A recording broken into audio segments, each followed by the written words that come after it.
Hey, I'm Jawad and I am back. How do simple models grow into complex models? One. Two, how do you put them together? Three, this whole bit about making your models dynamic and making sure things flow from top to the bottom. Can we see an example of that or not? The first model we look at for Maya's Closet asks a fairly simple question.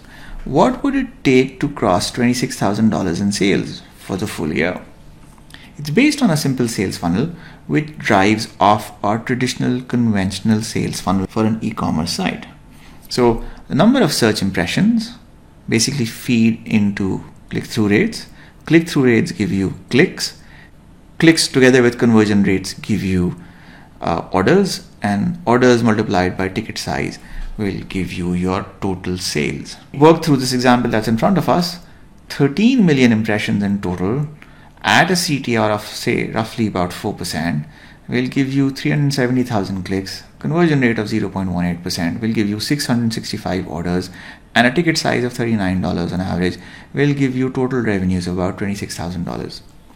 The assumptions that we plugged in here are just that, they're assumptions. These are model parameters. As you play around with these model parameters, you may end up with a set of numbers. Set of numbers that are in alignment with your expectations, or set of numbers that require you to revise your expectations based on the results that you see in front of you. So that's model number one. Model number one is a simple model. In most instances, we use simple models to make a first call. Is this business interesting enough for us to move forward, to explore it further, to take the first step? You're not in a position to take a full leap of faith. We may be in a position to spend a little bit of extra time to see if we can make the math work. Model number one, simple model, asks a simple question. What would it take for Maya to cross $25,000 in sales for the full year? Model number two for Maya is a more complex model. While model number one focused on just a single year of sales, model number two focuses on 5 years of sales.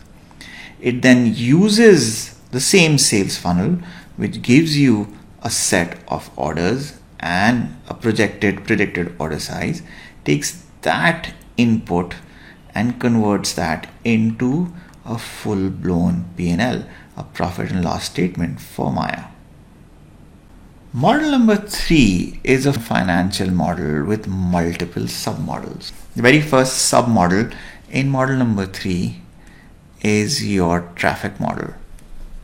In addition to the traffic model, you'll also see that there is a customer retention model or a model for churn. One of the questions we're trying to answer from both a traffic model as well as from a customer churn model is, what's my customer acquisition cost? Then we have a third model for processing headcount. Model number four focuses on the processing cost of orders. Model number five looks at your headcount outside of the processing team. Model number six looks at square footage, space. Model number seven looks at the actual expense of renting and leasing these facilities. And then model number eight takes all of what you've seen above and combines that into your G&A expense exercise. 7 separate submodels that feed into an 8th model, and this 8th model is still not your financials. This 8th model though feeds straight into your total G&A, flows from this cell all the way to G&A expense here. By breaking this down into 8 models, we've significantly reduced the complexity required to calculate SG&A. So I hope you can clearly see that there is a clear relationship between submodels and models that submodels flow into. Start with simple models, add complexity piecemeal, bring submodels together.